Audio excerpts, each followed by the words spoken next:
از افین تیوی. گناه زبونم محدودیت نداره، هر عضوی یه گناه میکنه. مثلا گوش حرف بد میشنوه دیگه، کار دیگه نمیتونه بکنه. دست میتونه سیلی بزنه، دزدی کنه. گناهان همه اعضا گناهان یکی دو تا ستاست. گناه زبون خیلی بیشتر، ده ها 30 تاشو تو کتاب آوردن. گفتن آقا شنیدم اگه کسی غیبت بکنه خدا همه عبادتشو از بین میبره. حالا من 50 سال زحمت کشیدم، آبرو درست کردم، حالا با یه غیبت 50 سال نابود شد. میگه خدا عادل نیست؟ چرا به خاطر یه کلمه هستی و نیستی من آتش میزنه؟ سوال میکردن. میگه خدا عادل نیست؟ اگه خدا عادله چرا به خاطر یه کلمه 50 سال آبرو من عبادت من از بین میبره؟ جوابش اینه که او آقایم که آبروش ریختی 50 سال جون کنده و آبرو درست کرده بود. قطره قطره جمع شد. تو هم با این کلمه آبرو یه دفعه بردی. تو با یک کلمه آبرو بردی. به خصوص بعضیا عیبا افراد ضبط میکنن برای یه روزی، روز مبادا. این حدیث داریم، این مال خودم نیست، حدیث داریم. وای به کسی که زیر پا کسی رو میکشه، عیباشو ضبط میکنه یا نوار میگیره، بعد اینو برای یه روز علم شنگی پا کنه. دیگه خیلی آدم باید خبیث باشه تا اینقدر رذل باشه. یکی از گناهان کتمان حقه. ولا تکتم الشهاده، قرآن میگه. لجبازی میکنه، میفهمه ولی حقو نمیگه. کتمان حق. گاهی طرف خوبیاشو باید گفت. مثلا ما از نظر سیاسی با کسی بدیم، حالا که بدیم میگیم افطاری هم دعوتش نکنی.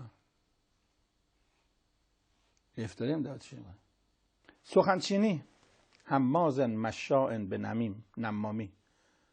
حرف اونو با اون میزنه، حرف اونو با اون میزنه. یکی از گناهان زبان اینه که آدم همراهی باطل کنه. یکی سر غلط، یه کار غلطی انجام میده میگه احسنت جانه، او اگر کار باطل بود احسنت شما کمک به اونم میشه تعاونوا علی الاثم. باطل بود. چون گاهی وقتا همه چرت و پرت میگن برای که ما از قافله عقب نمونیم، یکم ما میگیم. قرآن میگه که اهل بهشت از اهل جهنم پرسن ما سلککم فی سقر، چرا شما جهنمی شدید؟ میگن به 4 دلیل. یکیش این که همه تو میگفتن ما نمی تو گفتیم. یعنی موج زده میشه از خودش. یکی از گناهان بدعته. این چیزی که جزو دین نیست میگیم جزو دینه. مسئله نفاق، گناه زبان. آدم به زبون مشتاق دیدار، وان که حضرت عباسی مشتاق دیدار نبود. مخلصم، حضرت عباسی اخلاص نداره.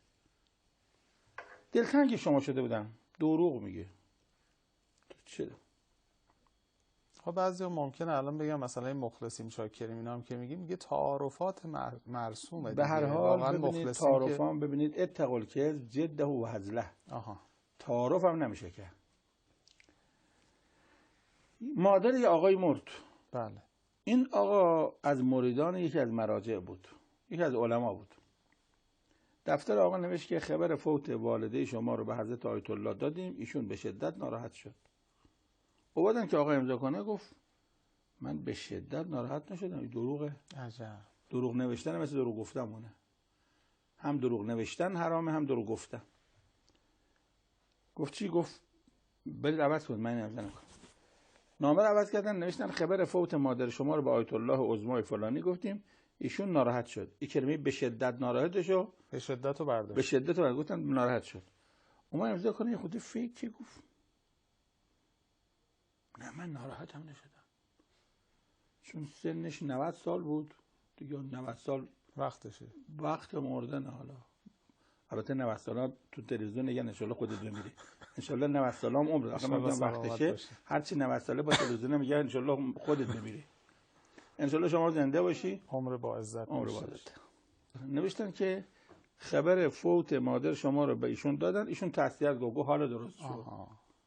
نه به شدت ناراحت شدم نه ناراحت شدم. یا مثلا بچه میگه که بچه میگه مامان منم میام بیرون. ما میگم بیرون سگه، بیای بیرون سگ میخوره.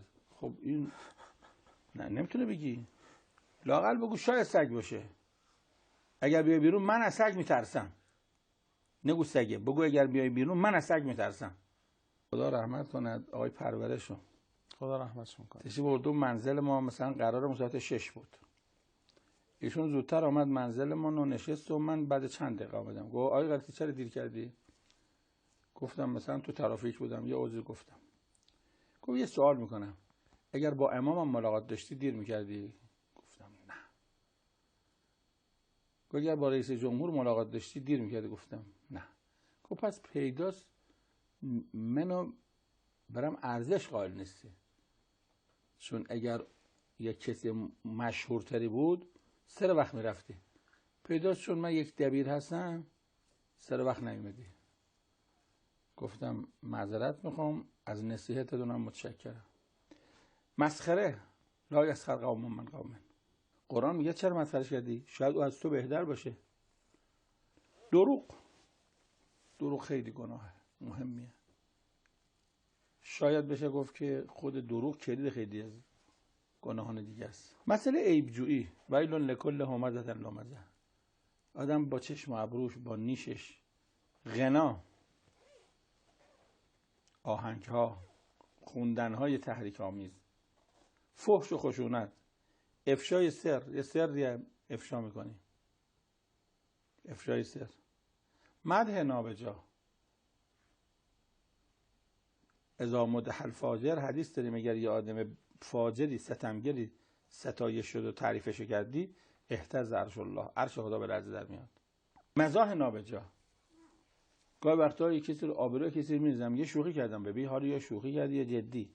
آبرون رفت. من یه طلا بزنم تو چشم شما کور میشی. بعد میگم ببخشید این طلا بود. میگه حالا یا طلا بود یا سیخ بود یا میخ بود، ما کور شدیم. این مزاح نابجا. سخنان نابجا، این خیلی بلای عمومیه. مثلا میخواد بگم ما دیروز آبگوش خوردیم، 25 دقیقه نقل کنیم، فکر بودیم چی بخوریم، اونو رفتیم با اون، رفتیم بازارم شلوغ بود و رفتیم چی و از خرید حبوباتش هم گرفتیم. آره. بعد نشستیم پاک کردیم و شستیم و یه 25 دقیقه قطعنامه‌ش اینه که ما آبگوش خوردیم. حرفای خصومت آفرین رو نزنیم. حالا این شوهره یه زمان بی پول بوده، حالا یادت رفت گدا بودی، این زنه مثلا یه وقت جازیه‌اش یادت رفت بابا جازیه به تو نداد، یعنی هی نبش قبر میکنی.